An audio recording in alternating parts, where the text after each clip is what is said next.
is Cristina Salamanca. People call me Cris. I identify as gender fluid, transsexual spirit, and I'm from Colombia, Bogota, and I live now in the U.S., in Culver City.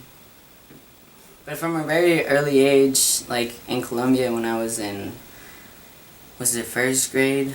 I was playing soccer with mostly all boys, and I would see that they would take off their shirts to celebrate a goal or just because it was hot or something, and I would want to do the same. But I remember knowing that I wasn't allowed to do that, and that was weird. I didn't understand gender. It was really like I knew that there was difference in people, but I didn't.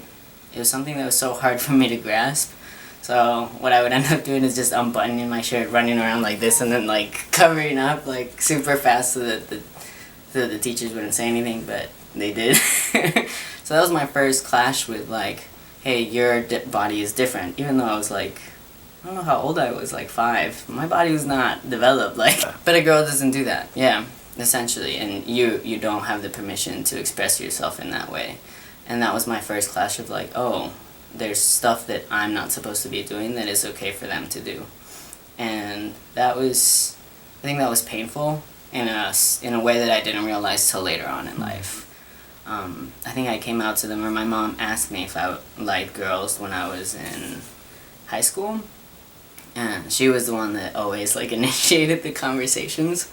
And I told her yeah, and she was completely fine with it.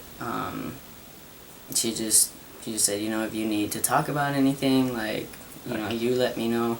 They'd also seen that I was very reserved from them. There's times where I was just always in my room or just very away from them, and I think they felt that, and they understood the world it's a really nasty place to people, and they didn't want that to be at home. They wanted home to be a safe place. I never understood some parents really think that their kids are trying to hurt them by making these decisions or by saying I'm this or I'm that, but like I think my parents really understood my kid is not trying to hurt me, my kid is trying to express themselves.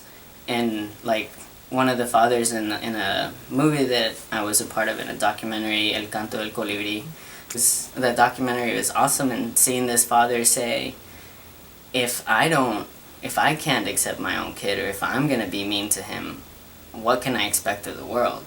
And that's when he was like, I'm not gonna do that. I'm not gonna be that when I know that the whole world is doing that. And acknowledging this kid is not trying to hurt me.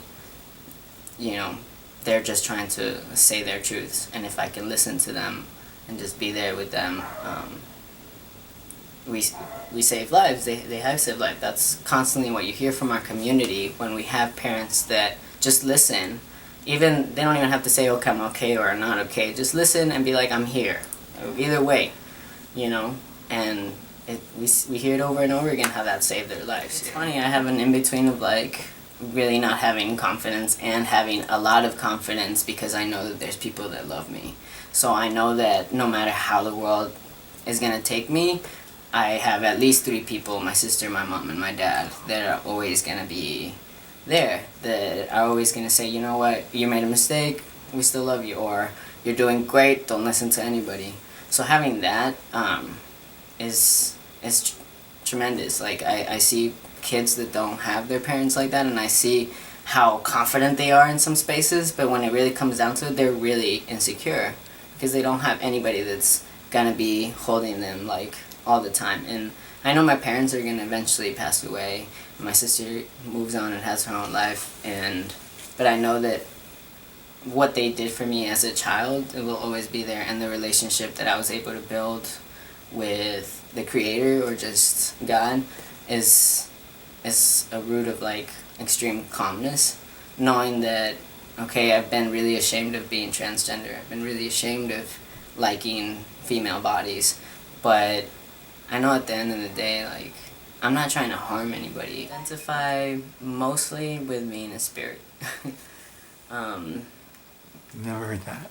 And that's something that has come to me in various different ways by different people, but mainly because I have such a struggle with the body, with the physical, and it's been so commented from language, the Spanish language, you can't get away from gendering, from people telling me what clothes I'm not supposed to wear.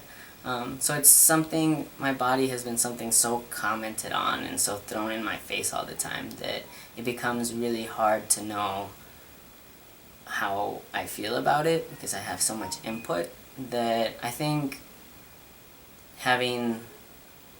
remembering what is most important, the thing that will eventually live on.